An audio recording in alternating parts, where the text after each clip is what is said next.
So, if we were in class, your lab would have been involving having three unknowns. So you would be 10. They were from stool samples. So these three patients would have had diarrhea. So the doctor would have told them to collect a stool sample. And we would plant it out. One of the agars we would use is a McConkey. And I think I also might give you the sheep agar plate too. So what we would do is you're going to look to see on day one, you would have seen to see the McConkey and see right away if the organisms were lactose fermenters or lactose non-fermenters.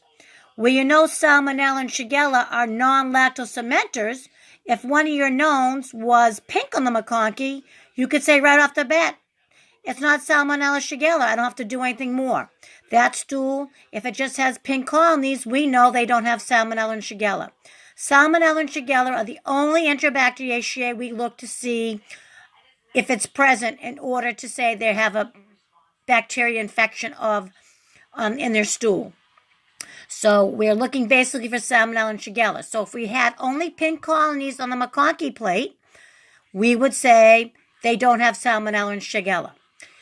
If one of your knowns shows non-lactose fermenters, then we would have to go further. We would then do a TSI slant so we could see if there was H2S. And I would also have had you set up the API at the same time. So if any of your unknowns were colorless on the McConkey, we would set up a TSI slant and we would also do the API. So that would be our plan. And then on day 2, we would see if any of the TSIs have H2S, the black butt. And we would also add the reagents to the API so we could record the rest of the MVIC reactions. You will be having some lab videos, also in your Google Drive, shared drive, where I have, again, my technologist friends helping me. So we will show you a demonstration of what you would set up on day 1 and also what the results would be of the TSI and API on day 2.